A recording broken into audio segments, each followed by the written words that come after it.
Well, it's an honor only a small percentage of veterans get to experience. The Northeast Indiana Honor Flight. WSBT-22's Zach Crenshaw and photojournalist Lucas Anthony traveled with local veterans to Washington, D.C. for a day full of surprises. Despite the fact that the veterans knew the day's itinerary, like which memorials they would be visiting and what events were planned, there were surprises throughout, but none bigger than when the men and women returned home. It was a marathon day, from the send-off at Fort Wayne to the welcome in D.C. Veterans from northern Indiana were overwhelmed as they were taken to the Korean War Memorial, the World War II Memorial, and the changing of the guard at the Tomb of the Unknown Soldier, which takes place on the hallowed grounds of Arlington National Cemetery. The final stop was the Air Force Memorial, where the veterans ate dinner with a breathtaking view of our nation's capital. After a few pictures and a final salute, it was back to the D.C. airport.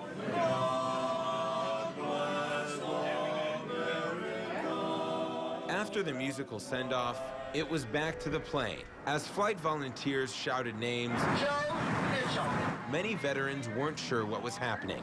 That was until they opened the big white envelopes to find letters.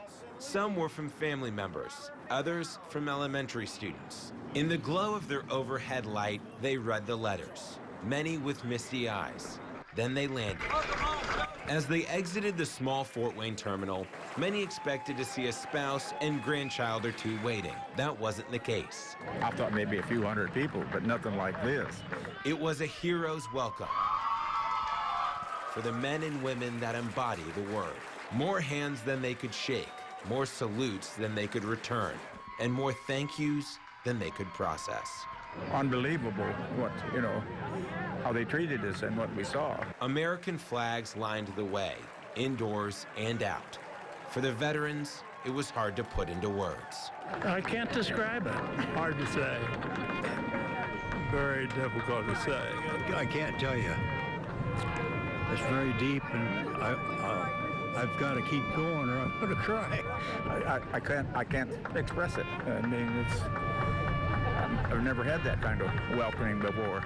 As they thought back on their day, the sights they saw, the people they met, and the memories they'll forever cherish, one theme came to mind. What we got in America just can't be matched. I'll tell you what was going through my mind all day. What a great country we have.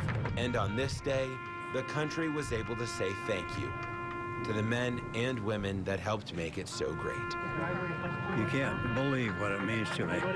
It's so good to be an American.